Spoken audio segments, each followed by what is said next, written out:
फुदकू खरगोश के जन्मदिन पर माइटी बिल्ली और चुलबुला चूहा आ रहा था। पार्टी में दोनों का आमना सामना होगा ये सोचकर फुदकू घबरा रहा था। फुदकू के जन्मदिन पर माइटी बिल्ली केक बनाने वाली थी। वो पार्टी में आने वाली थी और फुदकू को अपने दोस्त चुलबुले चूहे की चिंता लगी हुई थी। इस समस्या को भुल्लू भालू ने कैसे संभाला, बच्चों को बताइए इस छोटी सी कहानी को पढ़कर। आज फुदकू खरगोश की खुशी का कोई ठिकाना नहीं था। आज उसका जन्मदिन जो था। सुबह से ही जंगल भर में घूम घूम कर वह सबको शाम को अपने जन्मदिन की पार्टी में आने के लिए इनवाइट कर रहा था। उसने सबको बता दिया था कि शाम को खूब डांस होगा और गेम खेले जाएंगे। उसके बाद खाना खाकर केक काटा जाएगा।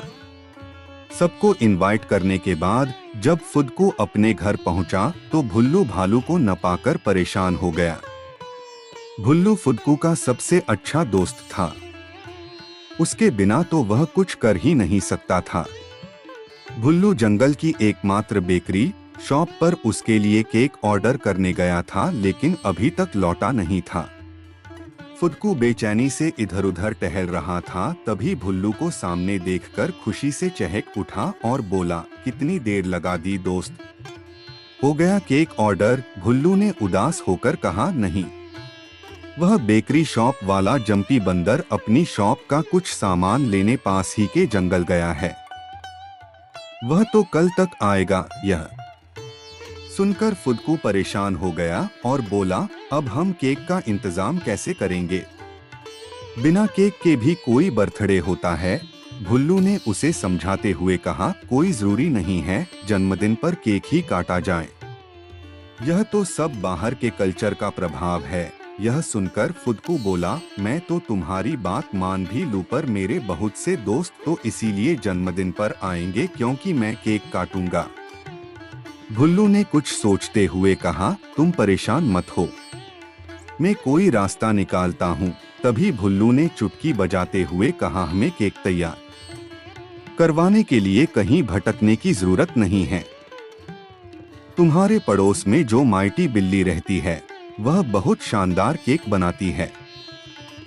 मैंने खाया है उसके हाथ का केक। उसके केक के सामने तो जंपी बंदर की बेकरी का केक भी फेल है। यह सुनकर फुदकू खरगोश बोला, ना बाबा ना, उससे केक बनवा लूंगा तो उसे पार्टी में भी बुलाना पड़ेगा। उसे पार्टी में बुला लूंगा तो मेरा दोस्त चुलबुला चूहा पार्टी में नहीं आएगा। उसे तो बिल्ली से बहुत डर लगता है। पार्टी के धूम धड़ाके में कहीं माइटी बिल्ली ने झपटकर उसे खा लिया तो क्या होगा? यह सुनकर भुल्लू भालू ने कहा, मुझ पर भरोसा रखो दोस्त, खाना तो दूर की बात है, माइटी बिल्ली तुम्हारे चुलबुले दोस्त को हाथ भी नहीं लगाएगी। फुदकू मुस्कुराते हुए बोला, हाँ, तुम पर तो पूरा भरोसा है दोस्त। अब फुदकू और भुल्लू माइटी बिल्ली के पास गए थे और उसे पार्टी के लिए आमंत्रित करते हुए कहा कि केक की व्यवस्था भी उसे ही करनी है। यह सुनकर माइटी बिल्ली बहुत खुश हुई। उसने पूरा दिन लगाकर बहुत ही शानदार केक बनाया। शाम को सबसे पहले केक लेकर वही पहुंची। धीरे धीरे फुदकू के सारे दोस्त आने लगे। चुलबुला चूहा जैसे ही घर में घुसा, माइटी बिल्ली को देखकर उल्टे पांव लौटने लगा, लेकिन भुल्लू भालू ने उसे रोक लिया और कहा, मैं गारंटी देता हूं दोस्त, तुम्हें कुछ नहीं होगा, तुम पार्टी एंजॉय करो। थोड़ी ही देर में सब डांस करने लगे। माइटी बिल्ली की नजर चुलबुले चूहे पर थी, लेकिन फुदकू के कुछ दोस्त और भुल्लू इस तरह नाच रहे थे कि बिल्ली चूहे के पास पहुंच ही नहीं पा रही थी। अब बिल्ली डांस करते करते थक गई और उसे बहुत तेज भूख लगी थी। वह भी स्टॉल के पास पहुंचकर कुछ खाना चाहती थी। तभी भुल्लू भालू उसके पास आया और बोला, आओ तुम्हें एक शानदार चीज खिलाता हूं। माइटी बोली, सब लोग जो चीजें खा रहे हैं वे तो मुझे बिल्कुल पसंद नहीं है। चुलबुले चूहे को देखकर उसके मुंह में पानी आ रहा है। भुल्लू माइटी को अपने साथ ले गया और उसे रसोई के पिछले हिस्से में रखी गर्मागर्म जलेबियां खिलाई। माइटी ने जलेबी पहली बार खाई थी। वह गपागप ढेर सारी जलेबियां खा गई। उसे आश्चर्य से देख रहा था। इस तरह तो वह शहद पर भी नहीं टूट पड़ता था जैसे माइटी जलेबियों पर टूट पड़ी थी। कुछ ही देर में उसने जलेबी से भरा सारा पतीला खाली कर दिया। अब तो उससे हिला भी नहीं जा रहा था। वह बाहर आकर कुर्सी पर थप्प से बैठ गई और सबको नाचते हुए देखने लगी। भुल्लू ने चुलबुले चूहे से कहा, चुलबुले, अब तुम बिल्ली के पास जाकर नाचोगे तो भी वह तुम्हें हाथ नहीं लगाएगी। चुलबुला डरते डरते बिल्ली के पास जाकर नाचने लगा। यह क्या, बिल्ली ने तो उसे देखा तक नहीं। वो जलेबियों से भरे पेट के कारण एकदम लस्त बैठी थी। थोड़ी देर में सबने खाना खाया।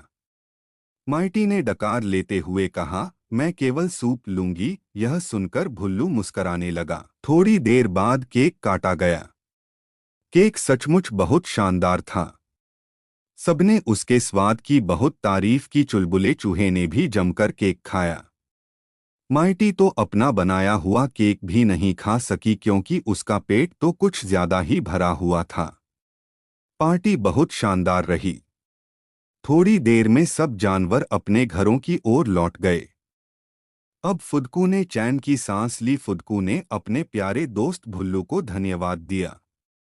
भुल्लू ने मुस्कराते हुए कहा, यह सब जलेबी की करामात के कारण संभव हो पाया। यह सुनकर फुदकू खिलखिलाकर हंस दिया। अस्वीकृति में भी सीख है। नकार दिए जाने पर निराश होने के बजाय इसे प्रगति की एक सीढ़ी बनाएं और आगे बढ़े।